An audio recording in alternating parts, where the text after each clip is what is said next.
I would like to start with a confession. Hit me. I was wrong about the PSAC strike. A couple weeks ago, when it was still a possible PSAC strike, I had Vanmala Subramanian of the Globe and Mail. She's covering the labor and workplace beat these days, and she was on my satellite radio show, and we were talking about the strike, like what were the issues, whether it was likely. And I told her and I told my listeners that I didn't think it was going to happen, and if it happened, it would be brief. I was wrong. I offer this purely in the interest of keeping myself humble. I'm wrong sometimes. What I love about all of this is apparently the striking workers are still getting a full pay while they're striking. So they're actually making more money on the picket line than they'd be making if they weren't striking. I think I think it's because their pay cycle is slow. Yes. I think like they're getting paid for the work they were doing last month or something. Yes. And I think that changes, but I don't know if it's changed yet. Well, except that the federal government said, just warning you, you may have to have a wage clawback, except we all know that they won't, because they'll just make sure there's no wage clawback. As part of the final agreement. Yeah, as part of the final agreement. Oh, I mean, who are they kidding? I mean, I think that if they weren't getting paid, this would be over really, really quick. But because our country is broken and we can't not pay people who don't work, this will drag on. You know what? I'm even more cynical than you are. They would never do a wage clawback because they couldn't find how to do it in Phoenix. If they tried, they probably couldn't. Yeah, it would just literally be too much work. They'd have to be like, "Could you please write us a check?" No, and then the public sector workers would be like, "No." No, we'd have to do one of those weird things where, like, remember the U.S. was looking at printing a $2 trillion coin because of the debt limit. Yeah. We'd have to basically like mint a special coin and just pay all the workers with like a coin that was worth like exactly X number of dollars, whatever their back pay was. So the Phoenix, I mean, the problem, I remember at the time, like when Phoenix was totally broken, I was like, why don't we just write them checks? Phoenix is the system that would cut the checks. Right. So we completely outsmarted ourselves. Nothing's broken and everything's fine in this country. Well, let's talk about things that are totally fine. So Conrad von Finkelstein, former chair of the CRTC, he was on my radio show Friday. He came on and he had written a letter to Pablo Rodriguez, the heritage minister, laying out his concerns with C11, the Online Content Act or whatever it is, which is now law. It's passed. And so von Finkelstein is like one of the experts on this. And I said to him, every week, myself and a colleague and I do a YouTube podcast where we talk about headlines and big stories and what we want to talk about the next week and stuff like that. And I said to him, is that now CRTC regulated content? And he said, I don't know. Could be. You know, he's like, maybe, like it's arguably not. There's going to be a consultation process now where we try to figure out the scope of the law, which we just passed into law. And I said to him, into such gray zones of ambiguity are where abuses of power come from. Well, yeah, I mean, and also it's essentially just handed over an extraordinary club to the CRTC, which is of course the regulator, to essentially define their own mandate. And I would point out there's just a weird, just top line philosophical problem about this, and that is the Broadcasting Act was initially put in place to regulate a finite resource, which is broadcasting spectrum, right? Now we're talking about an infinite resource. The Broadcasting Act doesn't make any sense in an internet digital age where there is no finite space of spectrum. Like you want more, you just add more service. Exactly. So right off the bat, we have a problem. Secondly, if you've tried to read the Broadcasting Act, and I have multiple times, it's a fucking mess. No, it's a mess. It's a mess of an act where too much stuff is trying to get crammed into one thing. And a lot of the debate and controversy over this act was a question about whether user-generated content was going to fall under CRTC guideline or fall under the regulatory sphere. And part of the reason why no one could answer that is because the act is written poorly. Yeah. Like it is an impenetrable slog to read. Ever read the Firearms Act? Well, I'm sure it's worse. It's terrible. It's terrible. Like these are not clear. It's not even that these are poorly written laws from a layman's perspective. And I think that in and of itself is a problem. I think anybody with a high school education should be able to read any the law laws they're governed by. and have a basic maybe not a perfect understanding, but a basic understanding of what those rules say. And right now we don't have that. Like this law is not understandable to even intelligent people, but it's not even understandable or clear to people who are specialists and lawyers. Yep. And academics. Like it's all maybe that's what's covered. And I think that this thing has been so poorly and so vaguely written that it creates this huge risk of mandate creep and scope creep, which is its primary problem. Yeah, I mean, not only creep, although I mean you're right. But I would say on top of that, there's just institutions once created guard their own relevancy and they guard their own existence. The CRTC no longer serves its original purpose, which was allotting limited electromagnetic spectrum for AM and FM radio broadcasts and eventually television over-the-air signals as well. Arguably, the moment we had cable, like it ceased to matter, but whatever, right? So it began to do one thing. It no longer does that, or is no longer needed to do that. So rather than wrapping up shop, high-fiving each other, and getting a really nice Costco cake, they're going to find new things to do because the purpose of the CRTC is now the preservation of the CRTC. Yeah. And we're going to find a reason to something else to regulate us. Yeah. And it's going to move into now, I think the big fear is it's going to move into concepts like online harms bills and whatnot, right? That's what it's going to do. So essentially, we're probably handing the CRTC a big stick to decide not just hate speech is bad and worthy of attention and legal censure, but now anything that might be deemed harmful. Yep. Right, to the online discourse. And I mean, here there's no way to avoid just gross government overreach and censorship under that. No, there's not. Language. There's just it's not avoidable. It is not a philosophically tenable position to hold. The fun thing is too, I don't view this as conspiratorial. And I know there's a lot of people out there who are like, the government is coming for us. It's not gonna be some cunning plan they gradually foist upon us. It's gonna be exactly what happened with that Lauren Gunter column, where the CRTC is going to have broad powers. No one at the top is going to ever want to use them because they know full well they don't understand what they even are. And they don't need that bullshit of actually having to litigate this stuff. But there's going to be someone in the CRTC who's going to send a snarky email or some sort of cease and desist or whatever. They're going to do it on spurious grounds with unclear authority. And then 2 years later, someone's going to ATIP access to information, that document, and we're going to have ourselves a national scandal. And no one will be more surprised than Minister Pablo Rodriguez. This is not what I intended to do. And I'm like, yes, but many people warned you this was going to happen, and you convinced yourselves that everybody who's warning you this is going to happen was a big evil member of the alt-right conspiracy. Yep. So as anyone who criticizes them must be. Absolutely. Yeah. Anyway, everything's fine. It's like you and I have talked about this so many times. The conspiracies are always wrong because it always assumes malign intent and hyper competency. It's the opposite. Yes, it's good almost intent and incompetency. That's right. Yes, that is the fundamental flaw with every Canadian government, regardless of political stripe. They're almost all well-intentioned and incompetent. Yeah, but unfortunately, they've got a real Dunning-Kruger thing going on. They don't realize they're incompetent, which gets them into trouble. Well, and I also think that the Liberals are particularly bad at this because they genuinely think that they fart angels' dust.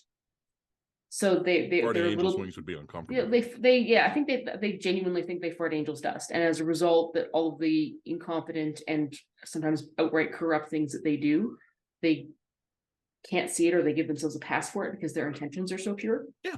No, conservatives, I think, don't suffer from the same degree of self-delusion. Oh, I don't think the NDP does either. No, I agree. Yeah, this isn't an ideological thing. I think this has everything to do with the establishment of ruling elites thing. It's got nothing to do with right left. Yeah, I think the NDP and the Conservatives, both being the parties that are not normally in power, don't have the luxury of some degree of self-delusion that being the natural governing party, federally at least, has given the Liberals. I feel like I quote him like every other podcast, but this is yet again what Chris Selly said all those many years ago, my cubicle buddy at the National Post.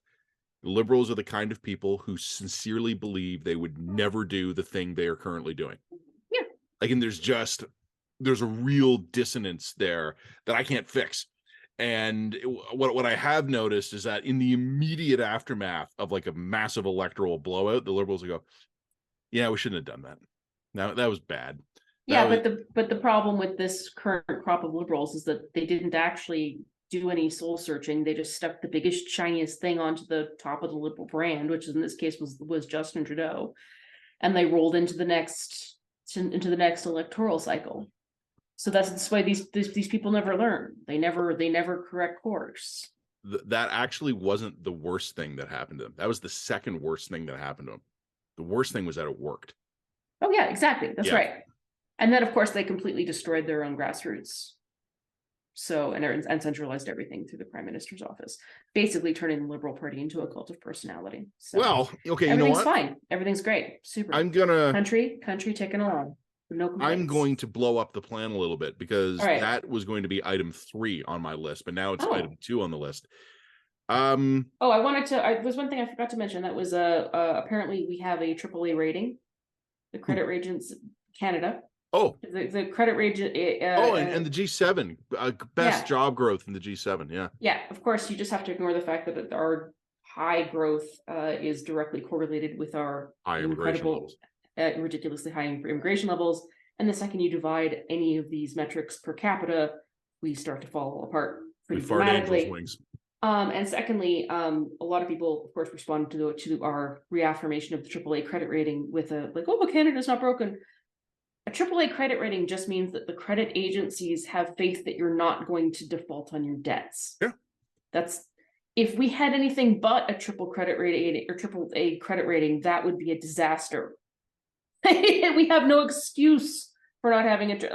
It doesn't mean that we're well-managed. It doesn't mean that things aren't broken. It doesn't mean anything except for the fact that the credit ratings agencies have faith that the Canadian government will tax us at a high enough rate and or be able to turn over its debt at a reasonable enough rate to not default on its debts. That's literally all that means. And yes, that's good. That's good that's something that we will not go bankrupt and default on our debts of Venezuela style. That's excellent. That is the minimum bar for a developed Western nation. We've met that bar. Yeah. Well, we meet the minimum bar, and we continue to have our geographic advantages. So we're militarily secure. We have bountiful natural resources and increasingly demographic advantages as a result of immigration growth. For now. So item 3 on the list, which I'm going to move up because it's just relevant to what we were talking about there, about a degree of self-delusion. I wrote a column this week for the Toronto Star. They reached out to me and they asked if I had any reaction. I don't know if you saw the story. I'll recap it here. Did you see Harjit Sajjan, the International Development Minister? Didn't read his emails. So let me walk everybody through what happened here. And I would encourage, obviously, because they paid me to write it, everyone should go check out my column at the Star. Plug for them. 2021, the Afghanistan collapse and evacuation. Mm-hmm.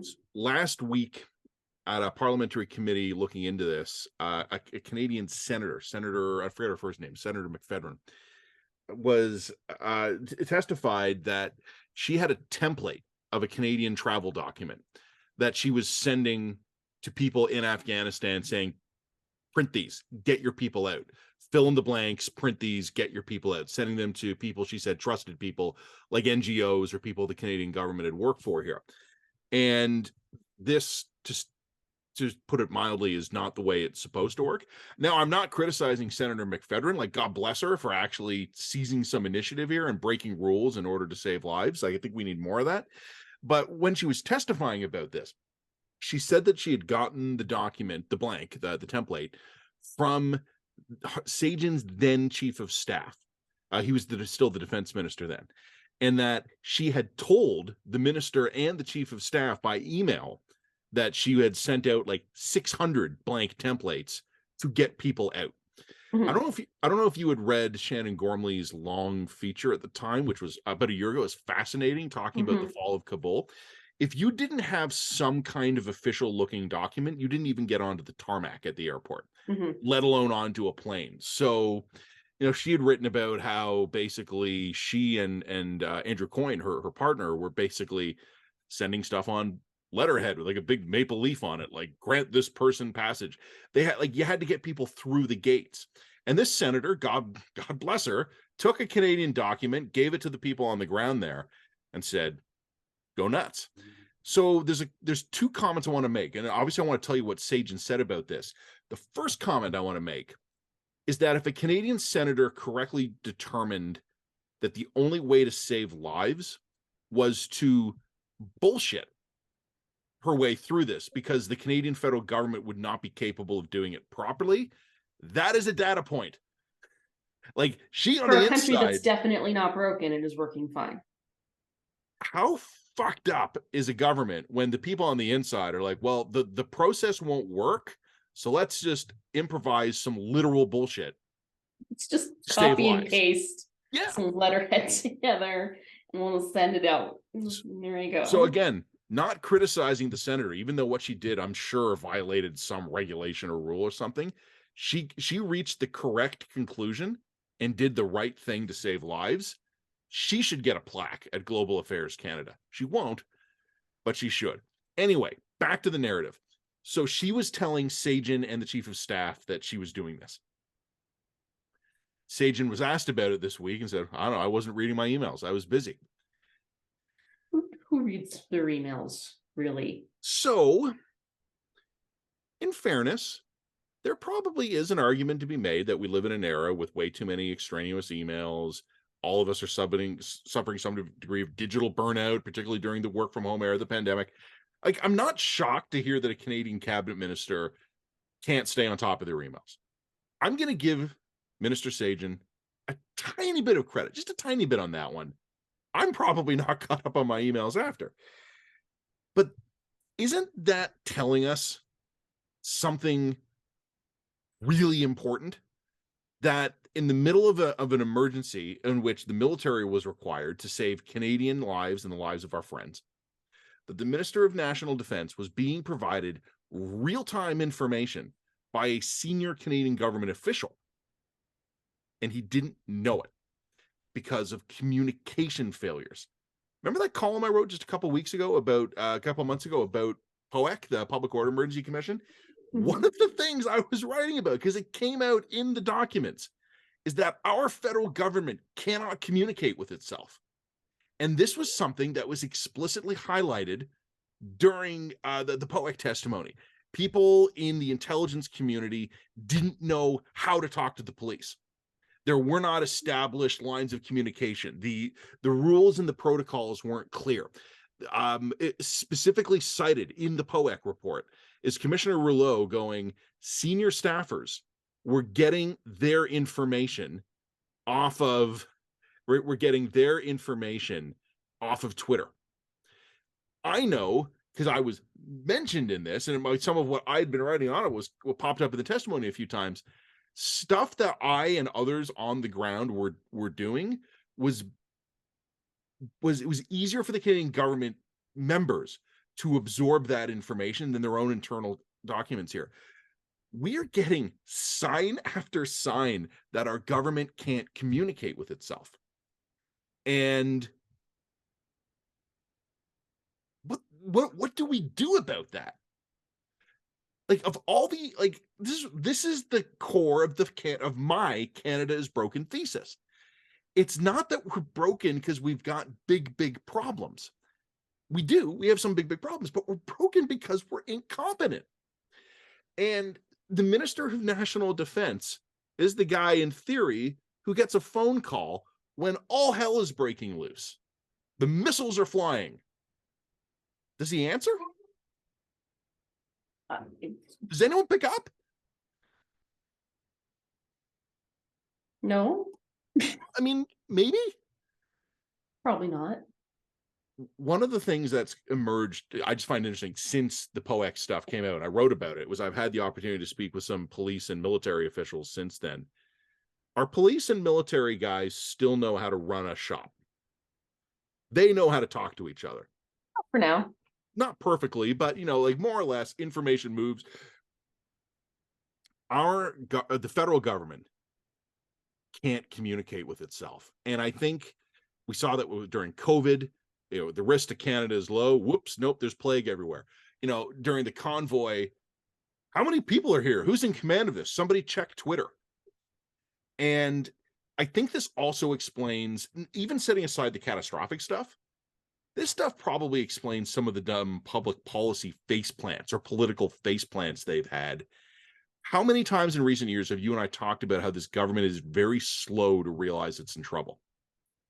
Well, can I also point out that the lack of email, giving a shit what's in your email, just also speaks to a major problem with ministerial accountability. What that actually tells me is that he probably wasn't checking his email because it was no longer his job to actually serve as anything other than a figurehead.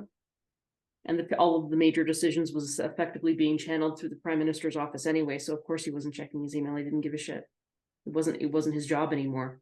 Everything's been so centralized into like 4 people in government that ministers are basically stuffed animals anyway. I would say I would agree with that. I would say that my understanding is that even notwithstanding all that, Sajjan was particularly bad. Well, I mean, we've had plenty of indication that Sajjan was not necessarily the creme de la creme of the cabinet. I don't know if he was the worst. I would say that one goes probably to Mariam Monsef. Yes. But he's pretty bad. He's like second, penultimate. Yeah. I'd actually have to look at I'm pretty sure Anita Anand is checking her emails. I continue to find Anita Anand fascinating, and anyone on her staff who's listening, because I know a few of you do, and shout out, guys. I know it sounds like I'm being snarky when I say this, but I swear to Christ, I'm just being 100% honest here.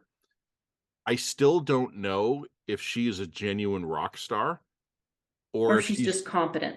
Yeah. She's competent. She's actually blowing us away by... I'll take it. I don't even care. I don't even care. She is a competent human being who seems capable of doing a thing. But I want to put her on my shoulders and run around like she just scored the touchdown because she's competent. And you know what? We're all being graded on a curve here, Matt.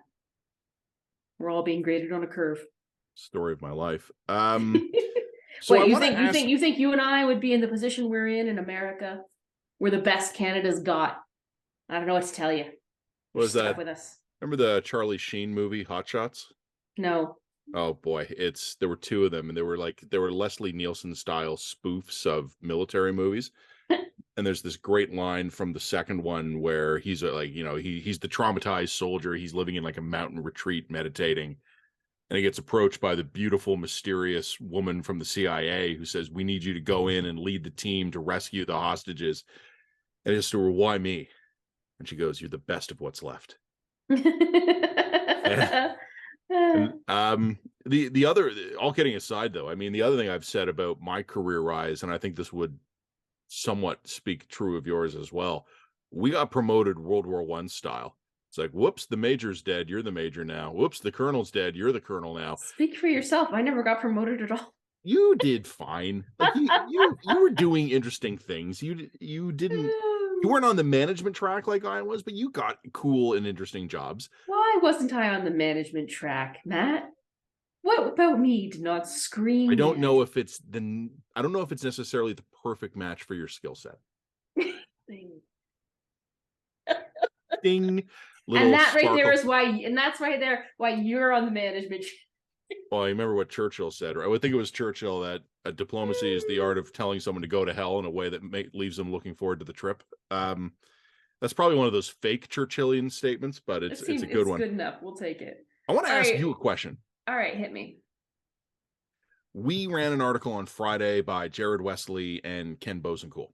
Yes. And I don't pretend to be the expert in Alberta politics, but yes. The thesis of it is that Danielle Smith is not a conservative, and that they yes. lay out a definition of what a conservative is and then explain why Danielle Smith is not. Before we talk about it, I want to just mention this article inspired some real response in a good way. Nothing bad, nothing hostile. But I saw a lot of people talking about it. I think it was a hit for us. It's one of those articles where we actually see it being discussed out there in in the ether, people debating it, passing it around, which is great. Awesome for Look at us. the numbers on it. I think the numbers, let's see if the numbers were half decent. They weren't insane high, but they were healthy. They're healthy. Yeah. Healthy numbers. What do you think of the article? Just fundamentally, is Daniel Smith a conservative? I have a view on this, but I want to get your okay. So the problem that I have with this is that essentially the definition of a conservative here is extremely narrow and ideologically rooted. And if that is what you're defining a conservative with as, I don't think that Ralph Klein would be considered a conservative. What we're calling Alison Redford a conservative, like who is a conservative by this very specific definition? I don't want to speak for Ken here, but my read of his column was that he was describing what his view of like a Stephen Harper conservative. Yeah, okay. But would Stephen Harper even agree with that view of a conservative? Would Preston Manning be considered a conservative by this measure? Because Preston Manning was always a populist. I mean, Joe Clark, I guess, would be a conservative, this definition. Like, it's just, to me, I don't think you get to play this both ways. Either you have a big tent party that is very loosely grounded in ideological viewpoints, or you have a small tent party where you get to play these kinds of ideological purity tests.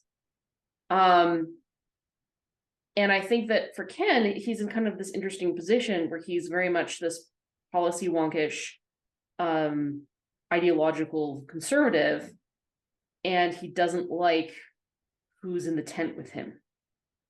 That's kind of what he like. And so the problem can't be the tent.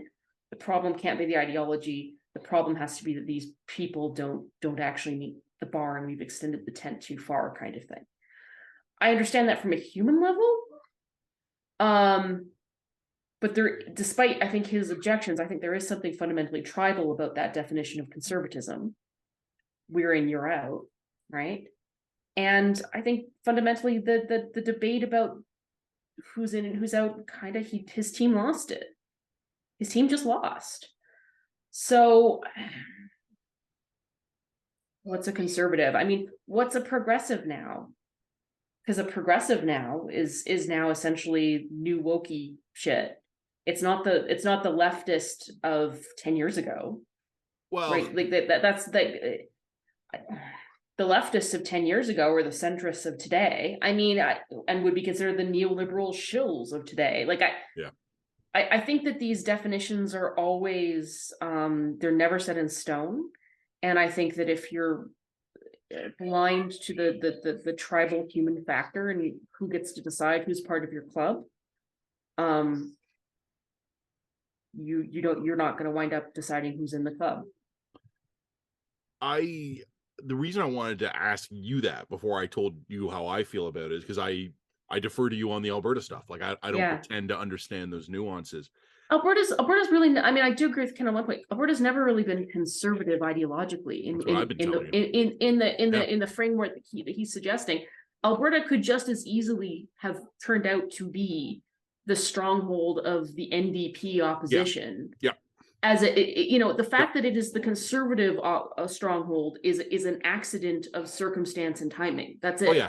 Yeah. If Canada's natural governing party was conservatives, Alberta would be full of liberals. Yeah, Alberta, or it would be full of dippers. And in fact, Calgary was the place where the CCF was originally founded. Mm-hmm.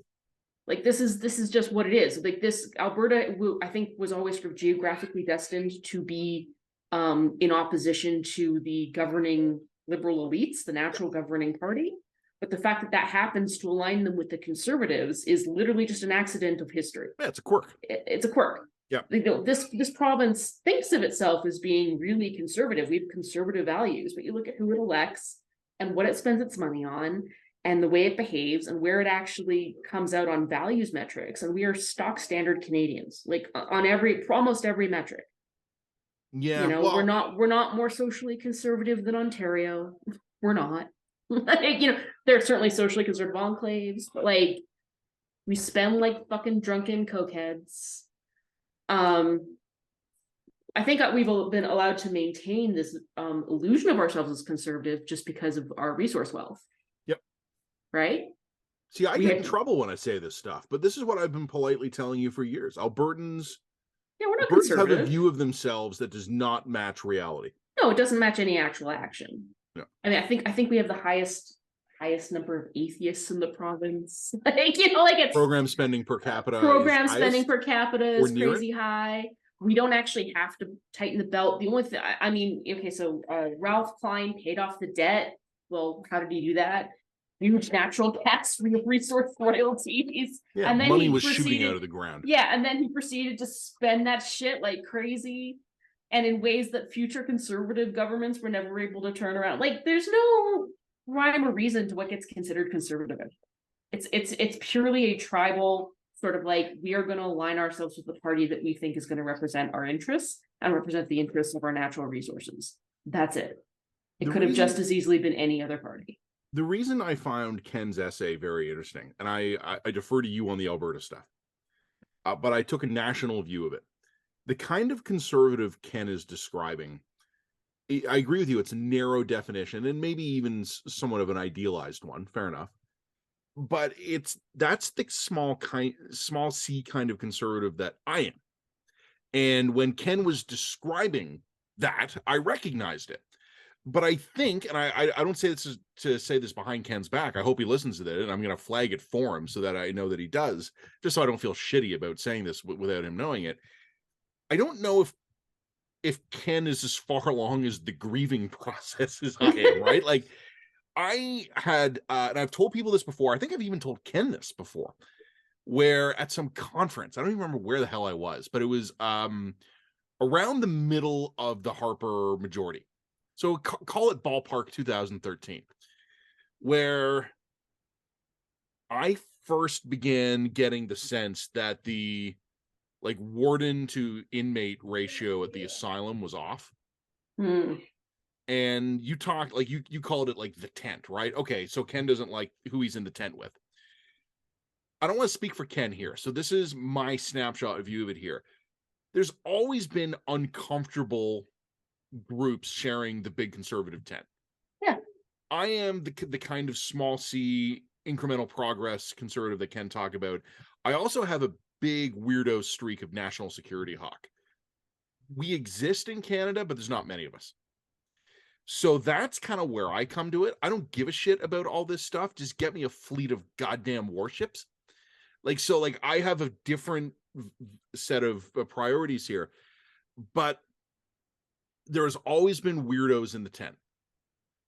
But what I think has changed is that for a long time within conservative politics, the Kens were ascendant and the weirdos were those strange people whose vote we had to count on, and we had to throw them the odd bone, but they weren't powerful enough to matter. And sometime in the last decade, that's flipped. And I don't know if the weirdos are in absolute ascendance, or I just don't know if they're now numerous enough that they can't be ignored anymore.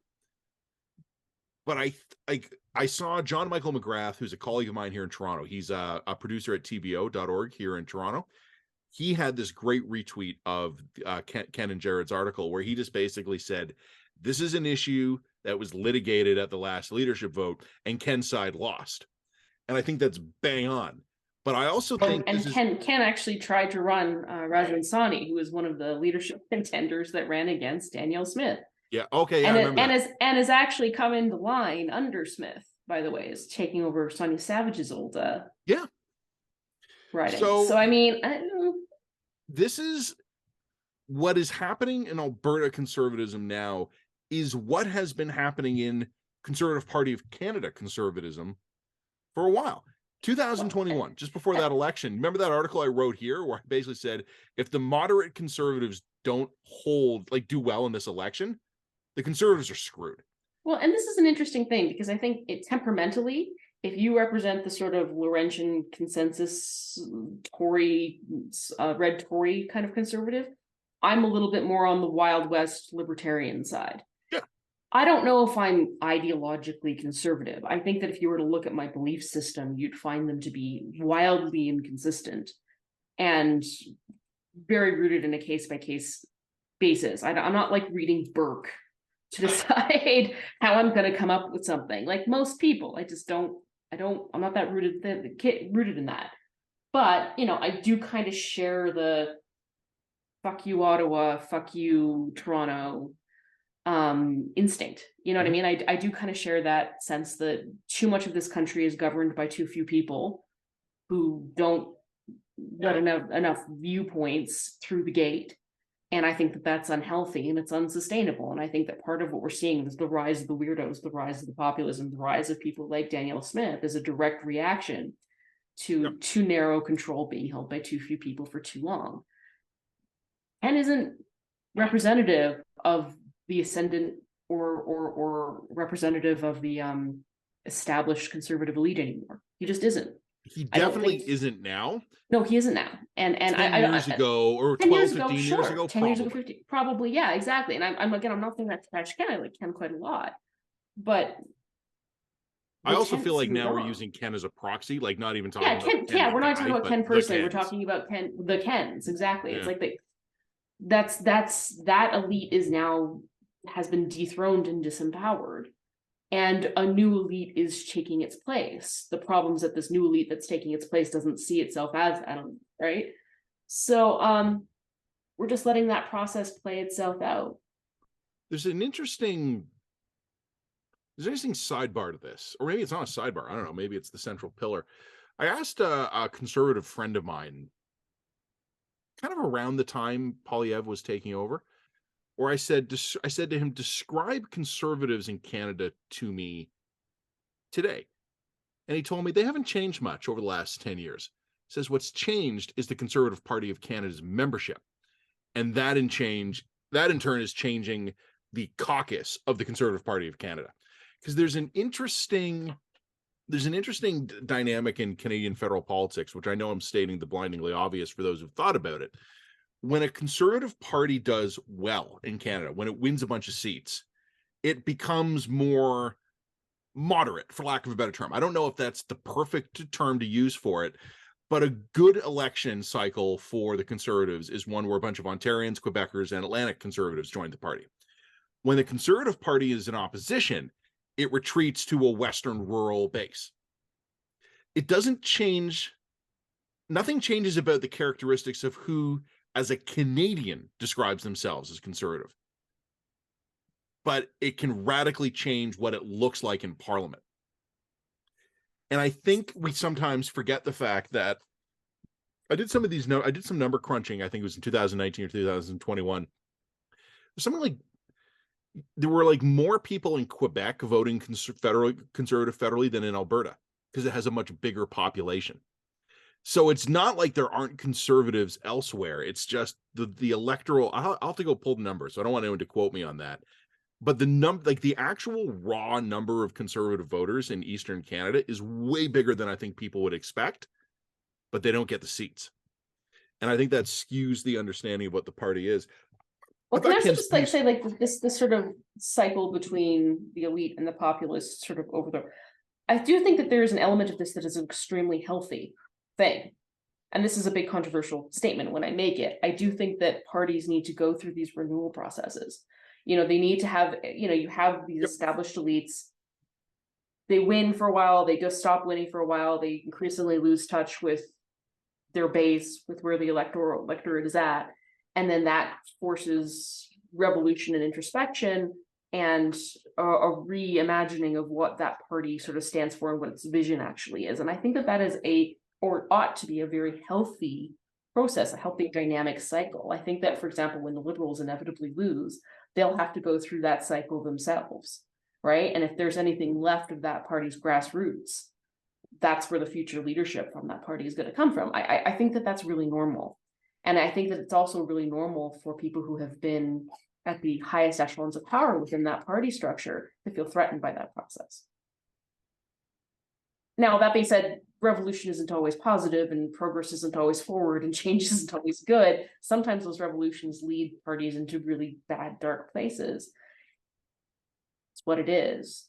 But, I don't think that you can I think that if Harper were to be leading the Conservatives today we had the Harper Conservatives today, they'd look different.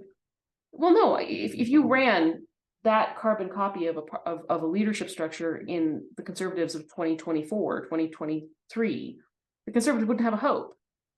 That whole model would be so disconnected from where people are actually at that it wouldn't fly. It wouldn't go anywhere. Well, you probably remember the stories a few months ago. It never ended up going anywhere. But basically kind of Michelle Rempel Garner, who once upon a time was Michelle Rempel. During the Harper years, Michelle Rempel was considered to be fiery right-wing member of the Conservative caucus. In the Poilievre era, there were conservatives, according to reports, saying she's not conservative enough for us. Yeah. So, right. Yeah, you know what? I thought Ken's essay was really Ken and Jared. I should mention Jared as well. Jared Wesley. It's a really interesting essay. I know it's got people's responses to it are more interesting. Yeah. Yeah. No, but I think in a way that is, Jared and Ken have forced people to confront their own self-identity. Yeah. I'm okay being on the outside of whatever mainstream conservatism is, because I'm not good at fitting in. It's a personality failing or virtue, depending on my mood. That's why you're out here in the fringes with me, man.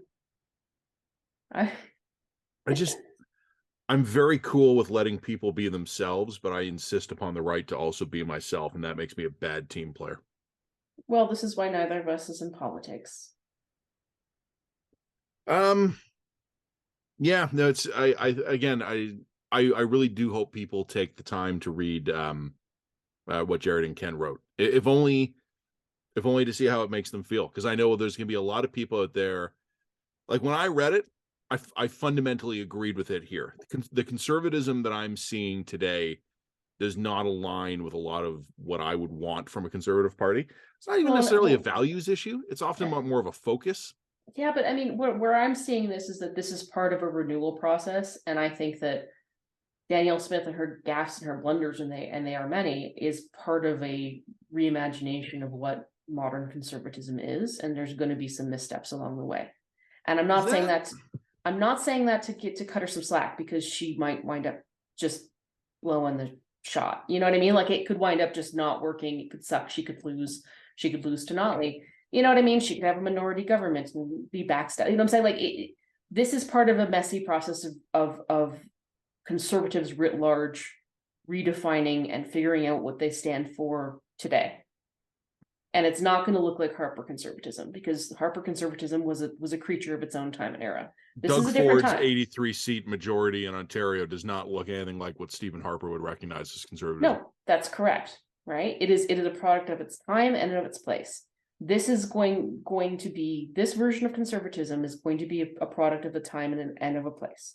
And I think that if you're trying to find references for it in Joe Clark or Harper or Mulrooney or anything else, you're lost, because those guys wouldn't win today. Yeah, I think you're right, but I would also actually maybe broaden that out a little bit. I don't think it's limited to conservatism. I think something you and I have talked about a bunch is how the NDP and the Liberals are both going to have to make some, well, actually, I think more the NDP than the Liberals. The NDP is going to have to make some existential choices of whether or not they're going to try and be a party that speaks for working class rural Canadians, or a party that fights the Liberals for downtown progressive votes. I don't think they're going to be able to be both those things. So there's going to have to, the Liberals are going to have to decide if the Justin Trudeau era is a dead cat bounce or the beginning of a renewed party. They'll find that out over the course of a few elections. Yeah. Yeah, and I'm not sure which one it is. Really, it's just, I think, and this kind of what worries me is that we have the likelihood of the NDP kind of going on a journey of intellectual self-discovery, the Conservatives continuing their journey of intellectual self-discovery, and the Liberals at some point in the future, whether it's next election, the election after, I don't know, they're going to have to do the same thing, but they're going to be doing it against the backdrop of what you and I have talked about so many times here before, just the broad-based stupidification of everything. Well, and also, a public service that can't hold the fort. Yep. that is increasingly falling into a place of sclerosis and inability to function. Of course it is. There's no one supervising them. Yeah, in a world that is not tolerating that anymore because it's changing too rapidly. So anyway, everything's fine. What else do we want to talk about? Catherine Tate. Let me just yeah, sure. Yeah, I got one item left on the list, but yeah, why don't you run with Tate first? Okay. So Catherine Tate, Black Box came out with a piece about this letter from Catherine Tate, who's the CBC president. I think it was written a couple of years ago, where she basically wrote to Pierre Poilievre saying, "I would like to talk to you about your promise to defund the CBC. We should meet and have me tell you all about the economic advantages of the CBC." And apparently Pierre Poilievre was like, "Yeah, no." She's like, "Well, I'm very disappointed and would like you to reconsider." See, I can pull up the letter right now. It's great. It's super. It's an amazing example of someone who is not accustomed to dealing with people who don't give a fuck about her. You want me to read it? Yeah, go for it. Dear Sir. Okay, first of all, November 29th, 2022. So it was only about 6 months ago. Oh, 6 months ago. My apologies. Okay. Dear Sir, I have received, this is Catherine Tate to the Honorable Pierre Poilievre, PC MP, House of Commons, Ottawa, Ontario.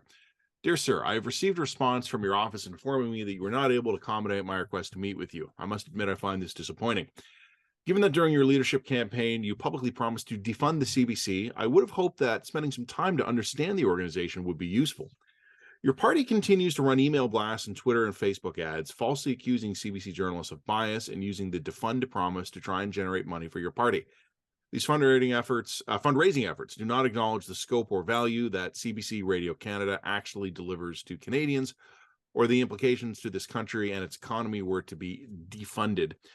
As the head of the public broadcaster and as the leader of the opposition, I think Canadians can rightly expect that the two of us have a responsibility to discuss the implications of your promise. With that in mind, I am again extending my request for us to meet. I ask that you reconsider this request. Sincerely, Catherine Tate, President and CEO, CBC Radio Canada. Okay, so two takeaways from that. One, I think Pierre Poilievre is perfectly aware of the scope of what the CBC does and its impact with the economy. And he hates it. And he hates it. Yeah. And he doesn't fucking care. He doesn't fucking care. I think that this is the letter of a woman who genuinely thinks that this person is all just show and is threatening to defund the CBC just for fundraising, and hasn't quite wrapped her head around the fact that he would defund the entire organization in a New York minute if he got the opportunity, if he thought he could get away with it politically. Well, I don't rule out that he'll blink. Oh, he could totally blink. Yeah, that might happen. But if he does blink, it's not going to be because Catherine Tate sat down with him and wrapped him on the hand about, making defunding the CBC part of your fundraising campaign. That is not a nice thing to do, Poilievre. Yeah, she's not going to teach him the true meaning of Christmas. That's not the bells are not going to give the angels their wings here. That's not what's going to happen. I just, it's so weird and politically tone deaf to me that she would write that. It's just so strange to me. Not that I have any problem with her meeting with opposition leaders. She should be meeting with all the opposition. 100%. By all means, that's part of her job. Do that, 100%. But I don't understand the political naivete that letter displays. Well, I mean, how much of it loops back to what we were just talking about a few minutes ago about the Kens, right? And not I don't think Tate understands that. No, she's a quintessential sort of Eastern gatekeeper type who doesn't understand that the party is now run by people who don't give a fuck, don't care about her at all, and don't care about her opinion, don't give a shit. And also, just to defend Poilievre, I would, if she were to write to someone like me like that, I would be under no illusion that could possibly be a productive conversation. No, it sounds terrible. With some of the things that she's already said publicly, and just the tone of that whole letter, I would be like, that is a waste of my time. That would be a waste of Pierre's time. This is going to seem completely. This is going to seem totally out of left field, but I want to tell you just a story. This was a Post Media Place in Toronto, the building where Post Media is. Were you ever there when they opened the Aroma? Because that was very exciting. Yes. The Aroma Cafe. Yeah. So suddenly there was actually a place to eat. Yeah, it was great. That didn't suck. Yeah. It was amazing. So I was in the Aroma, which was literally right in the lobby of Post Media Place, having a cup of tea, having a sandwich. And I got to watch one of the most fantastic eavesdropped upon conversations ever. So Post Media Place is a big tower in downtown Toronto, and it has a lot of offices there, nothing to do with Post Media. So you would all the time at the Aroma, there'd be people who were there from different companies. And what it was a guy pitching a colleague or someone. I don't understand the dynamic between the two guys, but one of them was pitching an idea to the other guy, and the other guy was just not having it, and he was being polite but firm, and the other guy couldn't process that. Yeah. It was like, so I know it's a big ask, but I'm thinking we could do X, Y, and Z. And the guy's like, no, we're not. No, we're not. No. And the guy was like, oh, but like, okay, but like, what if we did it like this way? And the guy was like, no, we're not going to do that. And I, like, again, I don't understand any of the context here, but he's like, he was polite, but it was like, no. And so they go back and forth. And meanwhile, I'm kind of like increasingly not even pretending not to be totally eavesdropping on this, because it was awesome. And eventually, like the guy says, is this a hard no? Is this like a hard no? Like a firm no? Yeah. The other guy is like, I don't know why you don't understand that this is a hard no. And I don't know what I'm going to have to do to make you understand that this is a hard no. And the guy stopped pushing then, but he was baffled. He wasn't angry or hurt or upset. He was baffled. And so many times in recent years, I have just thought back to that. Is this a hard no? When I've just been watching people who have failed to read the room and don't understand. And again, this does loop back to the Ken conversation. Things are different now. And I'm not saying that they're irrevocably different or that they're worse. I'm not even getting into that. But how many times in the last year have we written at the line that the Poilievre era conservatives are playing by different rules? Not saying it's good or bad. I'm saying it is. The rules are different now. And Tate is sending letters. She doesn't get it. That's right. I am amazed that Blacklocks had to obtain this letter by going through access to information. I'm amazed Poilievre didn't post a picture of it on his Twitter and just go, no. I'm amazed he didn't use it in a fundraising platform. He might now. Yeah, no, and the funny thing is too, I remember a couple of weeks ago, Dear Reporter, that snarky letter he sent David Johnston, and like half of Eastern Canada reached for their smelling salts. I have better manners than doing that. I'm more polite than that. Like I said, like, you know, the Churchillian or not, tell someone to go to hell, leave them looking forward to the trip. I've just, like, my preference would always be more generous in its prose. But I wasn't offended that he sent the letter. There's That's too because much you're used to deference. working with me now, man. I mean, there's too much deference to authority. Yeah, that I think that is exactly correct. Essentially, you have a country particularly focused in Eastern Canada that has started to establish these new aristocracies where hierarchy and deference to authority has become normalized to such a deep degree that people aren't even conscious of it. And then you have some asshole Westerner come around and just be like, no, I'm not, I don't fucking care. And like, people just can't process the cultural divide. And I think it is a cultural divide. I do. And it is, you're right. I think that if you're gonna say what's the connective tissue between all of that, I think you've nailed it. It's deference to authority. If it's a cultural divide, respect for norms, respect for tradition, deference to authority. Or what Ken would call conservatism. Right. And the modern conservatives don't have this. It's just not it. No. Try this idea. It is a cultural divide, but it is not an Ontario-Alberta one. It's largely an online spaces one. I wonder if the true divides now are migrating into cyberspace, where we just self-sort. Geography still plays a part in that, obviously. But that could be it. That could be it. I mean, this is the other thing I would say is like the modern conservatives are less animated by oil and pipelines than they were even 5 years ago. I tell my conservative friends on a fairly regular basis, I understand that you guys don't like Justin Trudeau, and that gets you about 99% of the way to my vote. So, like, keep it up. But I don't understand what a conservative party would be doing in power.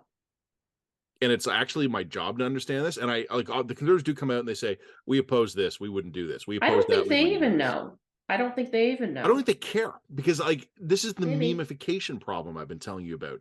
You don't need policy. You just need to win Twitter. Well, but Twitter, not it. But I mean, yeah, I mean, there's something here. But anyway, I think we should put a pin in that because we're already starting to ramble too much. The only other thing on my list that I can mention briefly is God knows I'm not an expert in Eastern African politics, but I've been watching the Sudan stuff just because it's interesting. You know, there was a story today about a Canadian Air Force C-130 Hercules that was there in Sudan for an evacuation mission, but it couldn't take off due to a mechanical issue. And I know that there was a lot of people going, the Canadian forces suck. Look, mechanical issues happen on planes. I actually wasn't that freaked out about that. And my understanding is they did get the plane fixed. It was something like the ramp jammed or something like inane like that. Sure. Give a couple of warrant officers a wrench and a little like DW-40 and they can fix a lot of this stuff. I actually think it's worth noting that we seem to have responded a lot better this time than we did in Afghanistan. Yeah. And two possible reasons. A, residual humiliation from Afghanistan. No one wanted to do that again. Yeah. B, it's amazing how having the entire federal public service in 2021 in the middle of transitioning to election mode might have thrown a wrench or two into a high-paced, high-tempo emergency military effort. Although in this case, we have a strike, so I'm not even sure that... Military is not on strike. Oh, fair enough. Okay. Yeah. Or is it possible that the difference is fundamentally that the military is at the helm of this mission and they weren't necessarily at the helm of the Afghanistan stuff? Because wasn't it Global Affairs that was actually took lead on that, and it was the military that was essentially carrying out Global Affairs situation in Afghanistan? Yeah, I think some things have gone better for us this time. Like, we happen to have a naval task force in the region, a frigate and a supply ship. And that's good luck. Like 3 weeks from now, they're not there anymore because they were transiting the area. So they're 3 weeks ago, they're not there yet. 3 weeks from now, they're already somewhere else. So kind of a lucky break to have the Montreal and the Asterix nearby. It seems like there was enough strategic warning this time for the Air Force to get some planes ready. I don't know. Like, I don't expect to be able to answer this, but I just thought it was interesting. I don't know if, like, I'm not gonna say we've performed spectacularly. I'm not gonna go around pin medals on everybody, but maybe they'll get a better plaque in Global Affairs Canada than the Afghanistan plaque.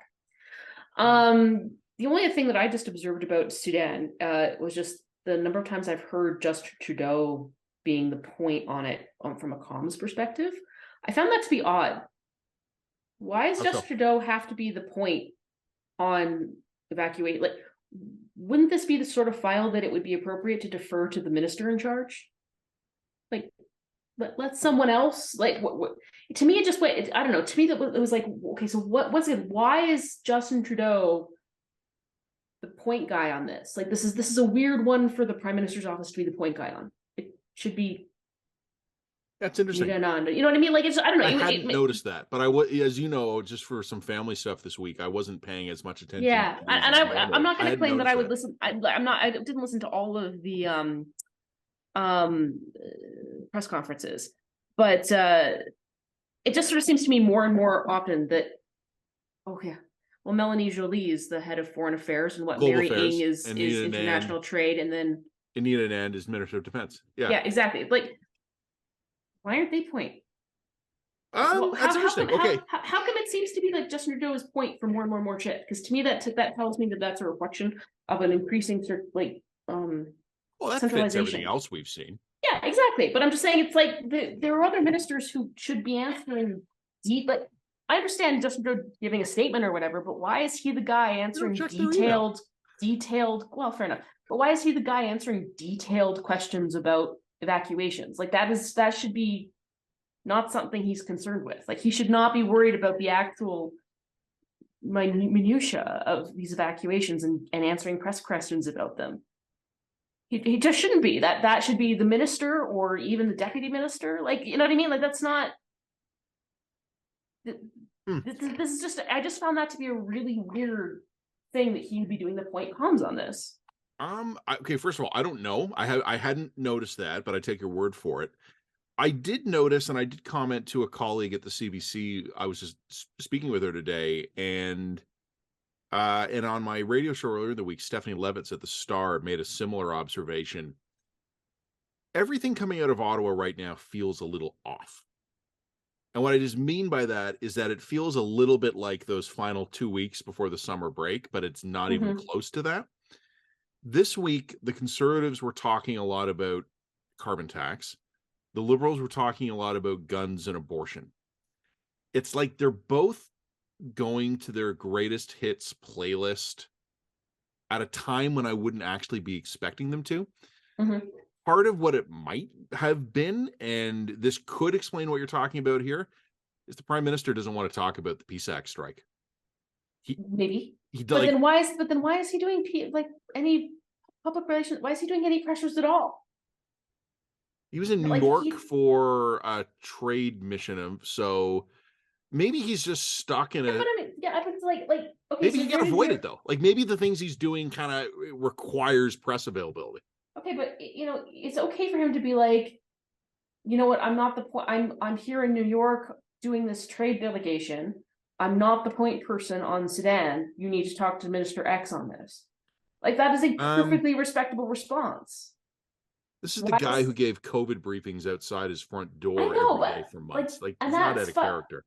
It's not out of character, and I'm not even saying that it's wrong. It's just, to me, highly indicative of someone who can't pass on the spotlight, can't delegate. It's just, I don't know. Like, as I said, it's just, there's just something about it that seemed really not wrong, just weird to me. Like the Prime Minister doesn't actually need to know point by point details on evacuation of Canadian citizens from Sudan. I want him to know that that's happening, but he doesn't need to know what's happening in detail. And in fact, he shouldn't. He should be focused on other stuff. That is something that should be well within the realm of a minister's ability to handle.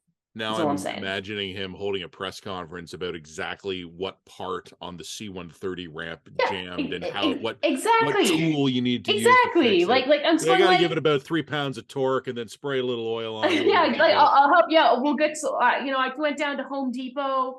I picked this up for you. I flew it down. We got it. Like, it's I said, I don't even know if I'm explaining this well, but it just struck me as weird. It just struck me as weird. Like, why does it always have to be him? He has other competent people in his cabinet who can be point on these issues, especially these kinds of issues. Like, he should be point on PSAC strike, even PSAC strike. Why would he be point on the PSAC strike? He's not negotiating. It's not his ministry negotiating. Like, I think my musical tastes are a little more classic than yours. Do you know the Traveling Wilburys? No. Supergroup, actually an astonishing amount of talent. Roy Orbison, George Harrison, Jeff Lynne, Tom Petty, Bob Dylan.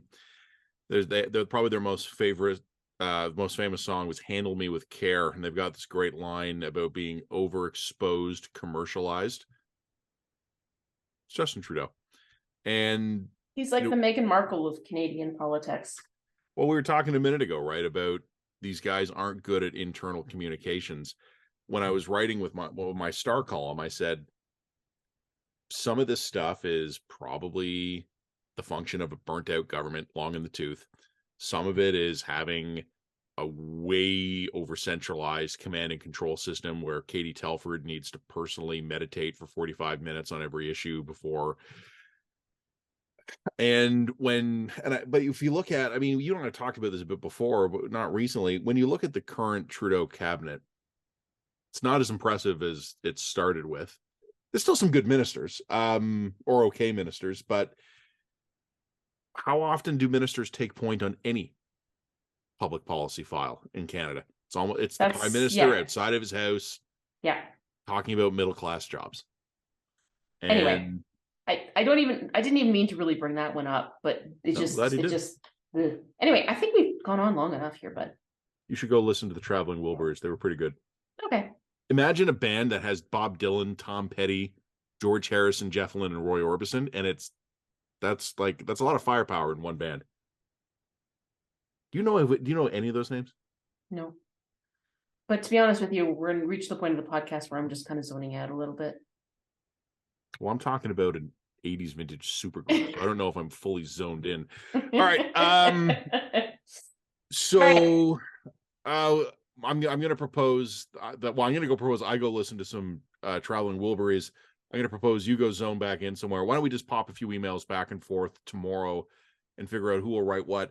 Probably worth mentioning, though, Jen, that I don't know will we do a podcast next week because I'm overseas. Probably not. You were going to be in London. I am going to be in London for the coronation. Yeah. I will be filing dispatches from London. I don't know exactly what I'll be writing yet, but I promise I will try to keep them way more interesting than everything else you'll be reading from London because most of it's going to be identical. Very good. Very good. Okay.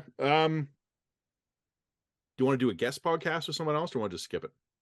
We'll worry about that next week. We'll worry about that next week. All right. We've got lots of content lined up for next week, so I'm not worried.